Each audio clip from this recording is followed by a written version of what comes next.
Desse ato, na conjuntura que o Brasil vive, é somar força em torno da bandeira do direito à saúde, do tamanho do potencial que essa agenda tem.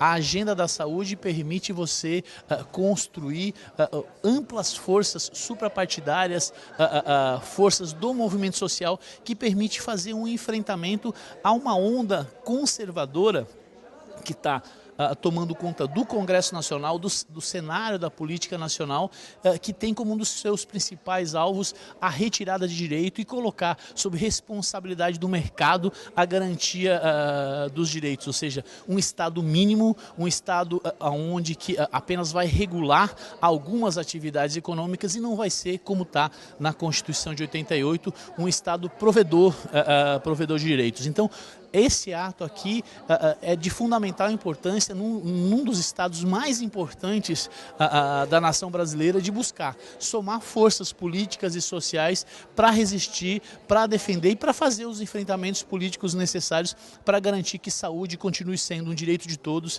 e dever do Estado, que é materializado no Sistema Único de Saúde. Olha, o SUS sempre foi vítima de ataques, né? Normalmente se quer privatizar de um lado, do outro, vem as OS, vem as parcerias, e tudo isso leva dinheiro do SUS, e a gente percebe que os princípios do SUS, com esse tipo de parcerias, só tende a diminuir conforme o que preconiza a sua proposta. Quer ser mais universal, quer ser igualitário para todos, acesso livre, hierarquizado e com comando único do poder público, não é? Acho que a gente está vivendo uma conjuntura muito especial no Brasil, né, com um governo que eu considero bastante legítimo, e o SUS está correndo risco. Eu acho que essa atividade, chamada pelo deputado estadual Carlos Neder, em nome do Fórum Suprapartidário em defesa do SUS, que trouxe aqui o Conselho Nacional de Saúde, o próprio ex-secretário de Saúde do Estado, Dr. Guedes, o COSENS, o CONASENS, vários conselhos municipais. Eu acho que é um evento muito importante, e tiramos também uma agenda de mobilização e luta em defesa do SUS. Eu acho que atividades como essa fortalecem a nossa luta. Que é o Movimento Popular de Saúde.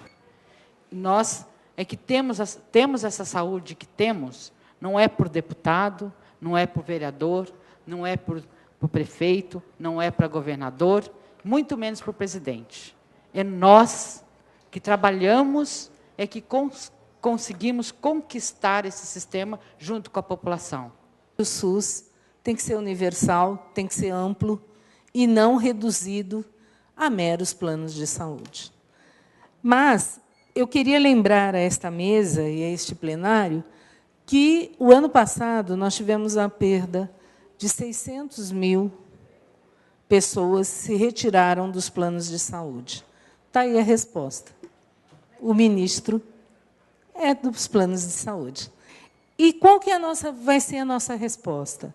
Eu só vejo a central e a gente só vê uma resposta: ir às ruas e protestar. E cabe a nós conselheiros, agora de todos os, nacional, estadual, municipal, nos unirmos, que essa proposta que está sendo falada aqui e mostrada aqui seja levada para o Brasil todo. Para o Brasil todo, e principalmente para os grandes municípios, para os pequenos municípios. Vamos nos dar as mãos, porque se não tiver esse olhar no que nós estamos passando, nós vamos, mais uma vez, perder a mão da história. Na realidade, a gente fez alguma coisa importante durante um prazo, que eu não sei quanto foi, mas não foi tão longo assim. A gente conseguiu mobilizar 2 milhões de assinaturas que foram apresentadas no Congresso. Eu acho que é alguma coisa desse tipo que a gente vai ter que fazer novamente. Como é que a gente vai estar mobilizando? como é que nós, da área da saúde, fundamentalmente, que estão aqui reunidos, poderemos fazer para influenciar também o pessoal da educação, também o pessoal de outras áreas, para que a gente possa ir para a rua. Nós estamos hoje enfrentando uma grave situação, tanto do ponto de vista político-institucional, mas também com relação à questão da continuidade das políticas públicas no Brasil.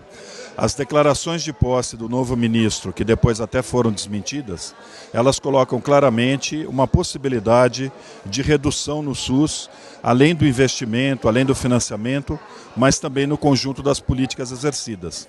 Então hoje houve uma clara articulação de várias entidades que representam os trabalhadores da saúde, gestores da saúde, profissionais de saúde, movimentos populares de saúde, para se iniciar um processo de articulação em defesa.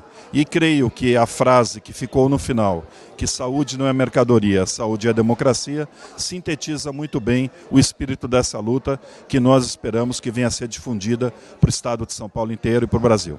Nós temos um problema histórico dentro do SUS, que é o subfinanciamento. É uma política que não está na prioridade de alguns, não esteve na prioridade de alguns governos. A gente chega em 2016 com cerca de 4% do PIB apenas aplicado, investidos na saúde pública brasileira.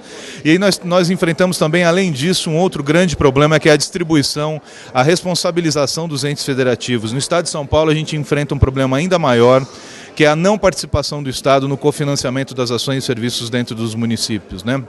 Em média, para se ter uma ideia, não chega a 1% dentro dos municípios. Então, enquanto representante não só dos municípios estaduais, mas dos municípios brasileiros, nós sabemos hoje que o grande peso do financiamento, o grande sofrimento e a grande pressão está sobre os municípios, e no estado de São Paulo isso é ainda um pouco pior, visto que o estado não cofinancia nenhuma ação, nenhum serviço junto às entidades municipais.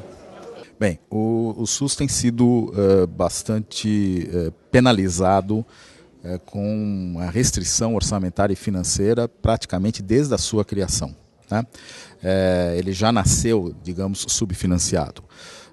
Uma parte disso é decorrência, primeiro, de que nós temos uma estrutura tributária que ela é muito injusta, porque ela incide muito mais sobre produção e consumo do que sobre patrimônio, renda e riqueza. Então, a segunda questão é que nós temos a necessidade, né, de pagamento dos juros da dívida pública. Então, qual é o grande problema?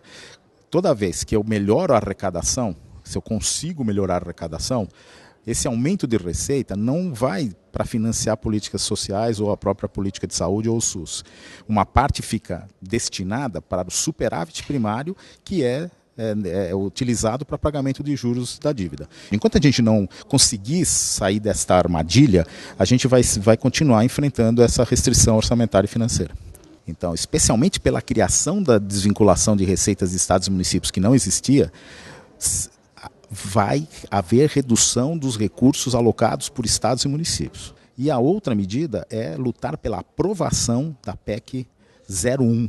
A PEC 01 já foi aprovada em primeiro turno na Câmara, por um acordo entre deputados do governo e deputados da oposição. Então, essa PEC aumenta recursos para o SUS. Então, agora temos que lutar para que ela seja aprovada em segundo turno na Câmara e nos 2 turnos no Senado. Primeiro que, ao sermos procurados pelo Conselho Nacional de Saúde, isso mostra um respeito pela articulação em São Paulo em defesa da reforma sanitária, do Sistema Único de Saúde e da Seguridade Social. Segundo lugar, porque foi uma oportunidade nós mostrarmos uma experiência que é pioneira em São Paulo, que é da criação de fóruns suprapartidários. Porque a tradição no Brasil é de existirem as frentes parlamentares, mas os fóruns suprapartidários, eles permitem uma participação direta das associações, movimentos, entidades, lideranças da sociedade civil e fazem com que os parlamentares tenham que dialogar com esta força que vem da sociedade. Um dos aspectos bastante ressaltado na reunião de hoje foi de que, ao lado da participação institucional nos conselhos nacional, estaduais, municipais ou gestores, é preciso que a gente fortaleça uma organização autônoma, independente das lideranças populares na própria sociedade, junto com os trabalhadores. Então houve um incentivo para que se formem também plenárias estaduais, municipais de saúde, reunindo esses diferentes segmentos. Também uma outra preocupação é que há um forte ataque ao Sistema Único de Saúde que se expressa numa tentativa de diminuir os recursos destinados ao SUS e transformar em saúde numa mercadoria, incentivando as pessoas a adquirirem esta mercadoria em planos de saúde privados, na saúde suplementar. E o que é estranho, e foi objeto inclusive de uma manifestação e de um repúdio por parte desta política que vem sendo adotada no governo Temer, é de nós vermos ministros falando que o papel deles é diminuir o acesso dessa esfera pública a recursos, como é o caso da saúde, e de incentivar a substituição por iniciativas que venham da própria sociedade.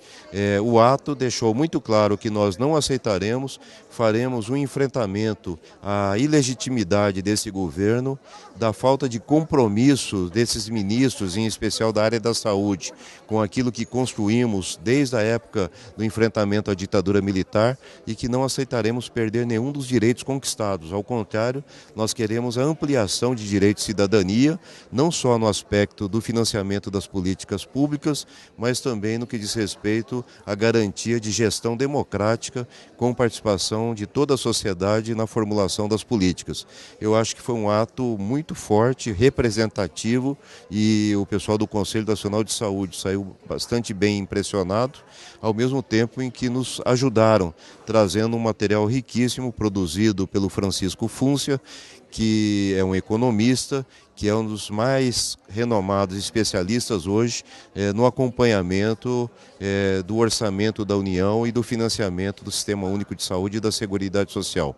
Então saem fortalecidos os mecanismos de participação, o Fórum Suprapartidário em Defesa do SUS e da Seguridade Social, e também de uma articulação suprapartidária para termos uma alternativa a essas políticas conservadoras, retrógradas e antipopulares que são hoje claramente uma atitude que vem do governo Temer, igualmente ilegítimas.